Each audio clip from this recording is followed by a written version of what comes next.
is not the world that actually exists. It began in 1913 when a secret meeting of powerful bankers quietly redesigned the entire American economy on Jekyll Island. The public was never invited, but their influence didn't stop at your money. From elite secret gatherings in the California redwoods to intelligence agencies covertly rewriting Hollywood scripts, your reality is being shaped behind closed doors. In Washington, billions in dark money flood the system, while presidential candidates emerge from the exact same secret society at Yale. Now, the final agenda is unfolding. At Davos and Bilderberg, unelected billionaires are building a new architecture of global governance. Big tech and the government are merging to control the ultimate prize, your attention and your speech. They control everything. A four-part investigation into the documented reality of modern power. Someone has to be paying attention. Every dollar in your wallet was printed by an institution that has never been fully audited by the United States government. Every financial crisis you have ever lived, through the crash of 1929, the savings and loan collapse, the 2008 meltdown, the pandemic recession, was preceded by the decisions of men who were never elected, never vetted, and never held accountable to the American people. Their names are not taught in schools. Their meetings are not covered on television.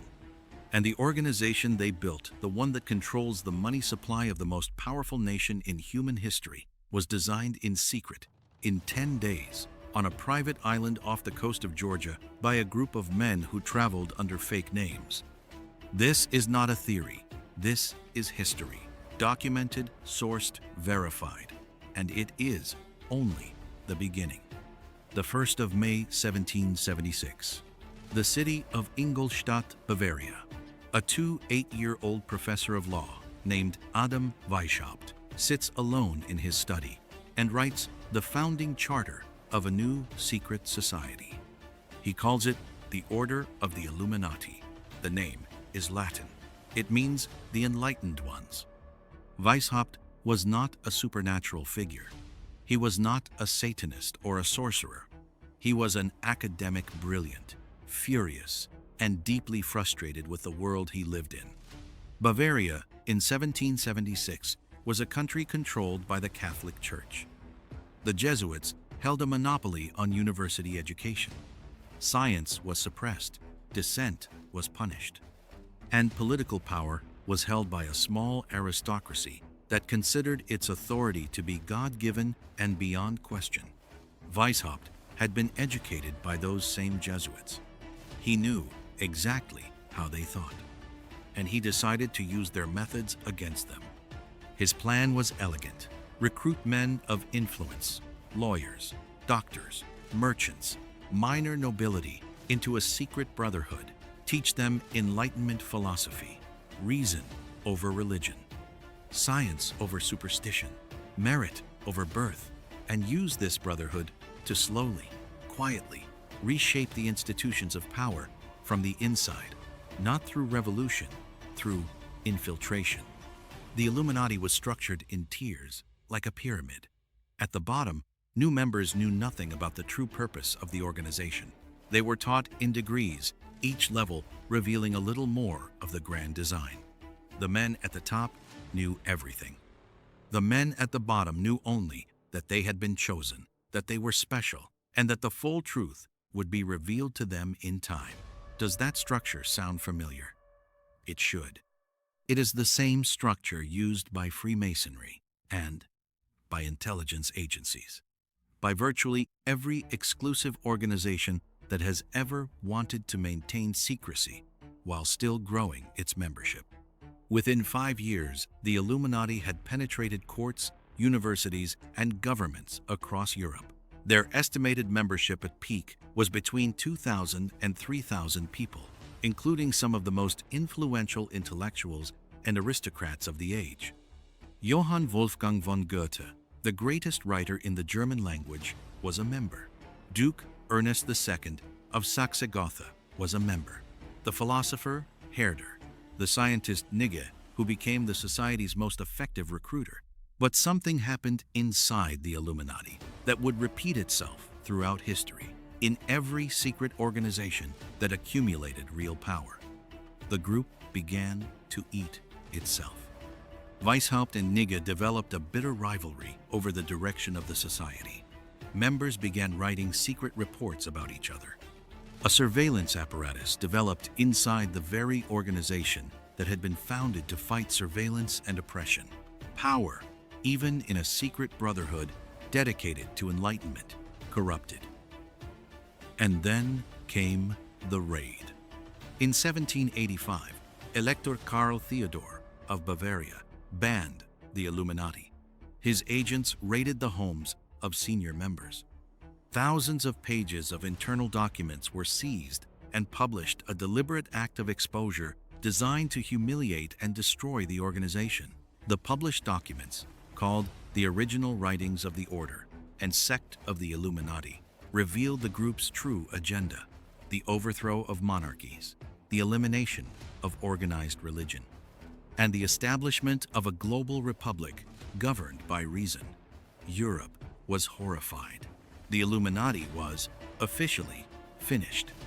Here is what historians do not dispute. After 1785, many former Illuminati members did not disappear. They joined Masonic lodges. And the ideas of the Illuminati's secret hierarchies, gradual revelation, the pursuit of global power through infiltration of institutions, spread through Freemasonry across Europe and, critically, across the Atlantic to the American colonies. The connection between Freemasonry and the founding of the United States is not speculation. It is inscribed on the walls of the buildings, painted into the portraits, and woven into the iconography of the nation itself. George Washington was a Freemason. Benjamin Franklin was a Freemason. Paul Revere, the man who warned that the British were coming, was Grand Master of the Massachusetts Grand Lodge. James Monroe, Andrew Jackson, James Polk, James Buchanan, James Garfield, William McKinley, Theodore Roosevelt, William Howard Taft, Warren Harding, Franklin Delano Roosevelt, Harry Truman, end quote. 14 United States presidents were members of the Masonic Brotherhood. But the Masonic influence on America goes beyond membership roles. Look at the design of Washington, D.C. itself. The street layout of the capital city, designed by Pierre-Charles L'Enfant, a Freemason, contains geometrical patterns that Masonic scholars have identified for 2 centuries.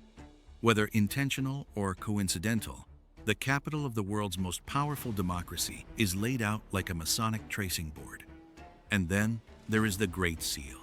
In 1776, the Continental Congress appointed a committee to design a seal for the new nation.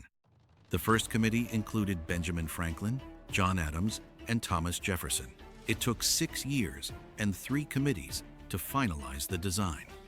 What emerged on the reverse side of the seal, the side that would not appear on official documents for another 150 years, was a 13-step pyramid, unfinished at the top, with an eye inside a triangle floating above it. Beneath it, the words, Novus Ordo Seclorum, a new order of the ages. The Eye of Providence, the all-seeing eye above the pyramid, was a symbol used by the Illuminati. It was also used by Freemasonry. Its appearance on the Great Seal of the United States has fueled debate for 2 centuries.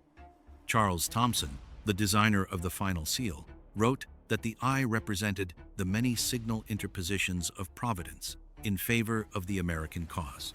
A religious symbol, he said, not Masonic, not Illuminati. But here is the part that most textbooks leave out. The Great Seal did not appear on the dollar bill until 1935. The man who put it there was Henry Wallace, Franklin Roosevelt's Secretary of Agriculture and later Vice President. Wallace was a 32nd degree Freemason. In a letter to the Russian artist Nicholas Roerich, Wallace wrote about his belief that America was destined to lead a new world order, and that placing the seal on the dollar was a step toward manifesting that destiny. Roosevelt, a 32nd-degree Freemason himself, approved the decision immediately. This is the pattern that repeats across American history. Symbols, societies, and networks operating just below the surface of official history, not in opposition to it, but threaded through it. The founders were not villains. Many of them were genuinely idealistic men who believed in liberty and human dignity. But they also belonged to secret brotherhoods that believed some men were more enlightened than others, and that those men should, quietly, guide the direction of civilization.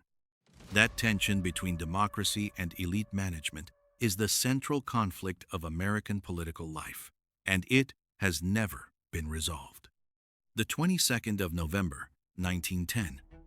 A private rail car leaves Hoboken, New Jersey, after dark. The blinds are drawn. The men inside have been instructed to travel under assumed names and to pretend, if asked, that they are going on a duck hunting trip. Senator Nelson Aldrich of Rhode Island, who is John D., Rockefeller's father-in-law and the most powerful man in the United States Senate, is among them.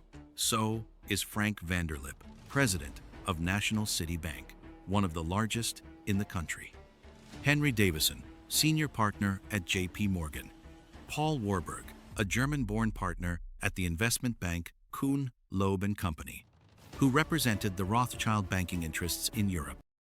And Benjamin Strong, who would become the first governor of the Federal Reserve Bank of New York. They travel south for 2 days. They arrive at Jekyll Island, a private retreat owned by a club whose members include the Vanderbilts, the Pulitzers, and the Morgans. The domestic servants at the club have been replaced for the duration of their visit. No one who is not part of the group is allowed near the main building. For 10 days, these men, who together represent approximately 1/4 of the total wealth of the entire world, designed the central banking system of the United States. Frank Vanderlip confirmed the meeting existed in his own memoir, published in 1935. He wrote, and I quote directly, "I was as secretive indeed, as furtive as any conspirator. Discovery, we knew, simply must not happen, or else all our time and effort would be wasted. If it were to be exposed publicly that our particular group had got together and written a banking bill, that bill would have no chance whatever of passage by Congress." When Senator Aldrich returned to Washington, he presented the Jekyll Island Plan as the Aldrich Plan, a government proposal for banking reform. It did not pass in that form. But 2 years later, Woodrow Wilson was elected president on a platform that included ironically opposition to the concentration of banking power. His advisors rewrote the Aldrich Plan under a new name, with minor structural changes, and presented it to Congress as the Federal Reserve Act. The key men who drafted the original plan at Jekyll Island reviewed and approved the new version. It was, at its core, the same document. Congress passed it in December 1913. Wilson signed it on December 23rd, 2 days before Christmas, when most members of Congress had already left Washington for the holiday. Woodrow Wilson himself would later articulate a fear that haunted the rest of his life. In his 1913 book, The New Freedom, he wrote words that have been cited by researchers across the political spectrum ever since. He described meeting with powerful businessmen who, he said, were afraid to speak openly, who believed there was a force in American life so organized, so subtle, so pervasive, that they dared not speak its name above a whisper. Today, the Federal Reserve operates with a degree of independence from congressional oversight that is unique among major government institutions. It has never been subjected to a complete, independent audit. Bills to audit the Fed have been introduced in Congress 17 times. The most successful Ron Paul's Audit the Fed bill in 2009 passed the House with bipartisan support. In the Senate, it was killed. The senators who voted against it had received, on average, 3 times more in campaign contributions from the financial industry than those who voted for it. That information is publicly available on opensecrets.org. You can look it up yourself. In 1921, a group of American and British intellectuals, bankers, and diplomats founded an organization that would become one of the most influential and least discussed institutions in American political life. They called it the Council on Foreign Relations. Its founding members included J.P. Morgan partner Thomas Lamont, journalist Walter Lippmann, and former Secretary of State Elihu Root. Its early funding came from the Rockefeller and Carnegie Foundations. The CFR is not secret. It publishes a magazine called Foreign Affairs. It releases reports. It holds events. Its membership list is available online. But what it does behind closed doors, and what its members say to each other in private sessions that are strictly off the record, that is not published. And who becomes a member is controlled entirely by existing members. You do not apply to join the Council on Foreign Relations. You are invited. Every U.S. Secretary of State since Dean Rusk in 1961 has been a CFR member. Most CIA directors, the heads of the World Bank, the International Monetary Fund, the Federal Reserve, the editors and publishers of the New York Times, the Washington Post, Newsweek, Time Magazine, CBS News, ABC News, the presidents and board members of the largest defense contractors, oil companies, and banks. This is not allegation. This is what their membership directories show.